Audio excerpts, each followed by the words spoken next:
أعوذ بالله من الشيطان الرجيم. بسم الله الرحمن الرحيم. ليس البر أن تولوا وجوهكم قبل المشرق والمغرب ولكن البر من آمن بالله واليوم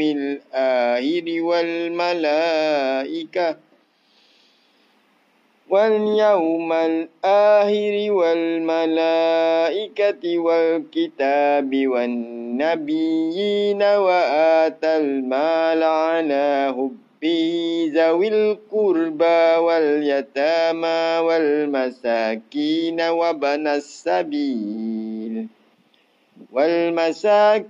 وابن السبيل والسائلين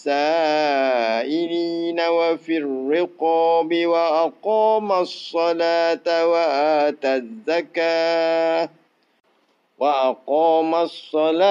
وآتى الزكاة والموفون بعهدهم إذا عاهدوا والصابرين في البأساء والضراء وحين البأس أولئك الذين صدقوا وأولئك هم المتقون.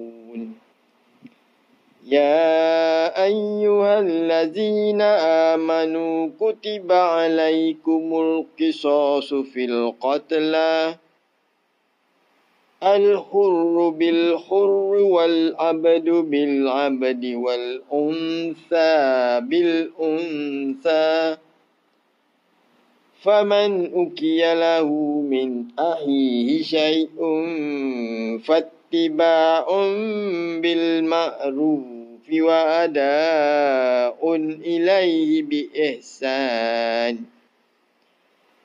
ذلك تخفيف من ربكم ورحمة فمن اعتدى بعد ذلك فله عذاب أليم.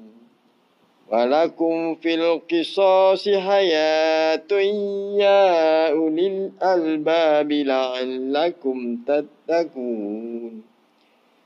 كتب عليكم إذا حضر أحدكم الموت إن ترك خيرا الوصية للوالدين والأقربين بالمعروف حقا على المتقين.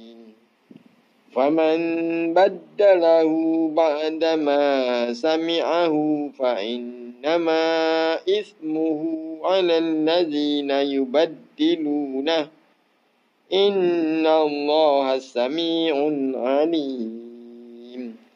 صدق الله العظيم.